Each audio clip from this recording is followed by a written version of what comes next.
Assalamualaikum warahmatullahi wabarakatuh. Hari ini kita akan bahas mengenai pemrograman web. Section yang pertama yaitu mengenai pengenalan dasar. Ada beberapa bahas yang akan kita bahas. Pokok bahasanya adalah yang pertama internet, kemudian www, kemudian ada protokol, ada HTTP, ada URL, ada protokol transfer, kemudian ada DNS, ada homepage, web browser, web server, dan web programming. Yang pertama kita bahas adalah mengenai internet.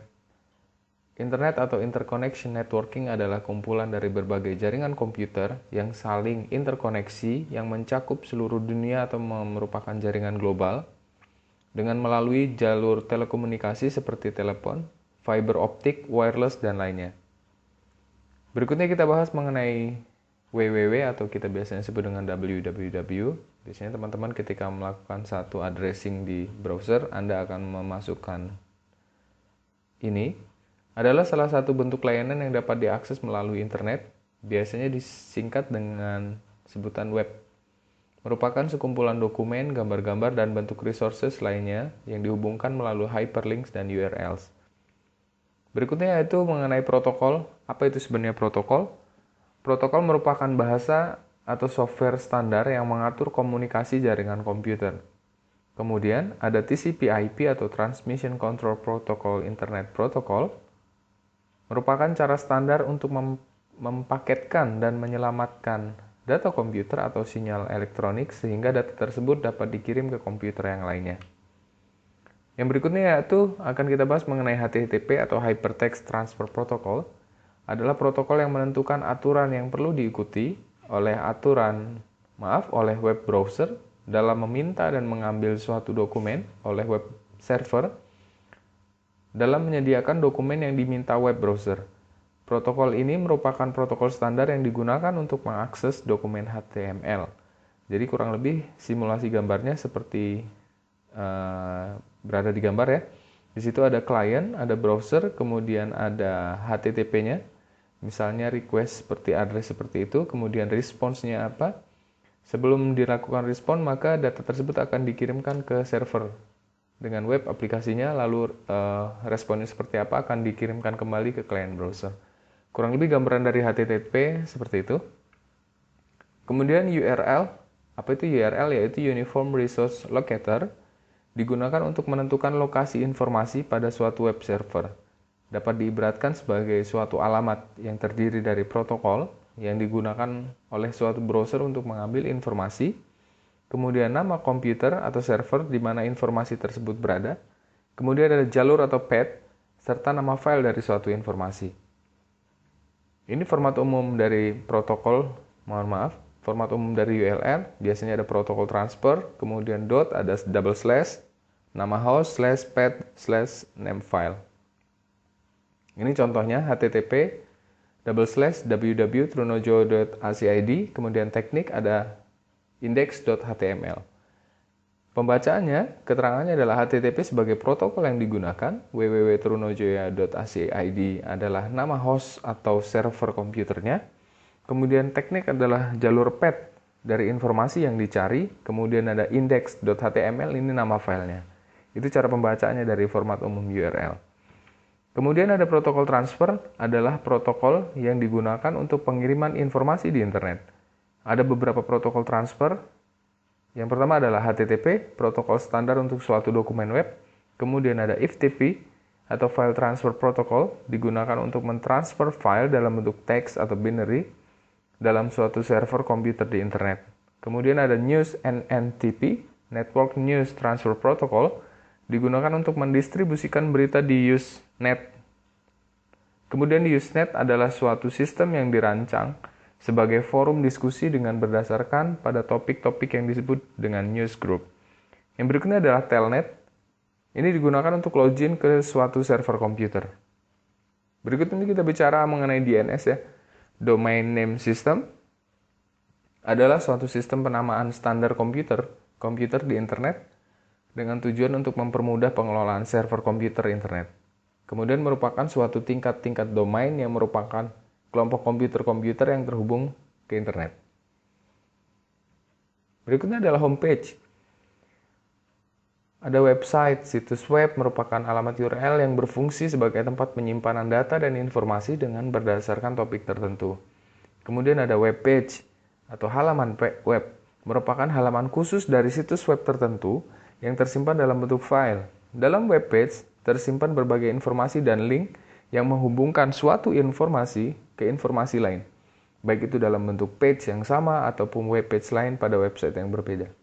Kemudian ada homepage, merupakan sarana dasar untuk memperkenalkan secara singkat tentang apa yang menjadi isi dari keseluruhan websitenya, dari suatu organisasi ataupun pribadi. Kemudian berikutnya kita akan bicara mengenai server dan klien. Di dalam dunia internet selalu terdapat dua sisi yang saling mendukung, yaitu yang pertama adalah server. Apa itu server? Server adalah penyedia berbagai layanan termasuk web. Layanan web ditangani oleh sebuah aplikasi bernama web server. Kemudian yang kedua adalah klien, bertugas mengakses informasi yang disediakan oleh server pada layanan web klien. Penggambarannya kurang lebih seperti itu.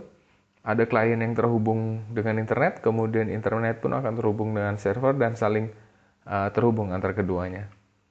Yang berikutnya adalah mengenai web browser. Apa itu web browser? Ini adalah biasanya berjalan pada komputer user ya, merupakan tools yang melakukan navigasi di web, kemudian menampilkan dokumen web. Ini contoh-contohnya banyak sekali.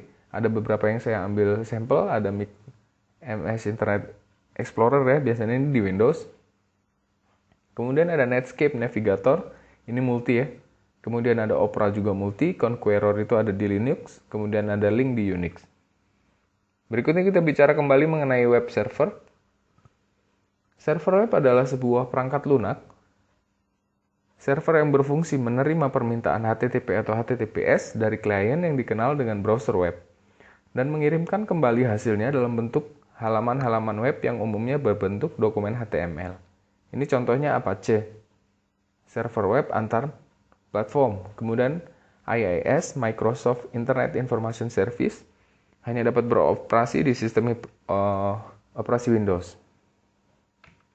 Berikutnya kita akan mulai bicara tentang spesifik web programming. Web dapat dikategorikan menjadi dua. Yang pertama yaitu mengenai web statis. Web yang menampilkan informasi-informasi yang sifatnya statis atau tetap. Kemudian ada juga web dynamic atau dinamis atau interaktif, web yang menampilkan informasi serta dapat berinteraksi dengan user yang sifatnya dinamis, sehingga untuk membuat web dinamis dibutuhkan kemampuan pemrograman web. Ada dua kategori web programming. Yang pertama adalah server-side programming, kemudian ada client-side programming. Apa itu server-side programming? Server-side programming merupakan web server melakukan parse atau eksekusi sehingga script embedded dalam halaman web. Jadi contoh-contoh toolsnya yaitu ada CGI atau Perl, kemudian ada ASP, ada GSP, ada PHP, ada CFM. Penggambarannya kurang lebih seperti itu. Dari user action-nya dia akan mengakses address-nya, kemudian dia akan mengakses ke dalam servernya, kemudian database-nya akan diakses kembali oleh user tersebut. Begitu juga dengan gambar yang di bawahnya. Jadi database itu akan diakses secara paralel. Salah satunya dengan script API. Nanti dia akan masuk lagi ke address-nya. Kita akan bicara tentang client-side programming. Apa itu client-side programming? Web browser melakukan parse dan eksekusi sehingga script embedded dalam halaman web.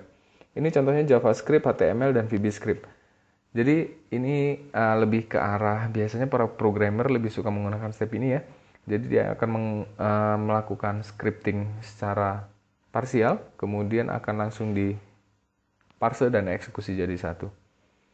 Berikut summary-nya atau ringkasannya adalah server dan klien adalah dua sisi yang saling mendukung sehingga internet tetap berjalan. Kemudian untuk pengiriman informasi di internet diperlukan protokol. Sisi server berupa web server misal Apache dan IIS, sedangkan sisi klien berupa web browser misal Opera dan Internet Explorer. Dalam web programming terdapat server-side programming dan client-side programming. Client-side programming adalah untuk membuat web statis, sedangkan untuk membuat web yang dynamic dapat interaktif dengan user diperlukan server-side dan client-side programming. Demikian penjelasan kita mengenai materi hari ini. mengenai dasar pemrograman webnya. Saya akhiri. Assalamualaikum warahmatullahi wabarakatuh.